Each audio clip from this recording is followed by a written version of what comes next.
Bonjour chers amis, je voudrais aujourd'hui vous parler de frère Pierre. Frère Pierre était un frère jésuite, il est décédé maintenant, j'ai pu vivre avec lui quelques années.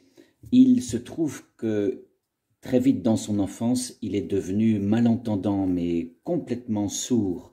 Mais quand même, il est entré dans la vie religieuse, c'était un parfait mécanicien, ses sens autres que Louis s'étaient développés, notamment le toucher et un espèce de sentir extraordinaire. Il racontait qu'une fois il était dans une voiture, il avait dit au chauffeur ton moteur manque de l'huile, tellement il sentait les vibrations. Enfin, quelqu'un vraiment d'extraordinaire. Il se trouve que quelques années après, son supérieur lui a dit « Mais Pierre, tu pourrais avoir des prothèses auditives, comme ça tu pourrais entendre. » Mais il refusait, il avait peur d'entrer dans un nouveau monde, et puis il avait ses habitudes, etc. Mais quand même, un jour, il a obéi. Je lui ai demandé « Qu'est-ce qui s'est passé le jour où progressivement tu as mis tes prothèses ?»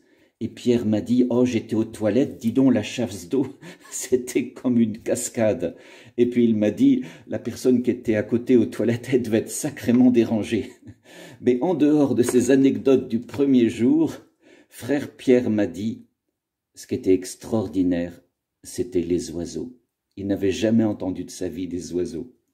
Et il n'a pas été blasé, il aimait beaucoup écouter, il aimait beaucoup retrouver un sens qu'il n'avait jamais découvert.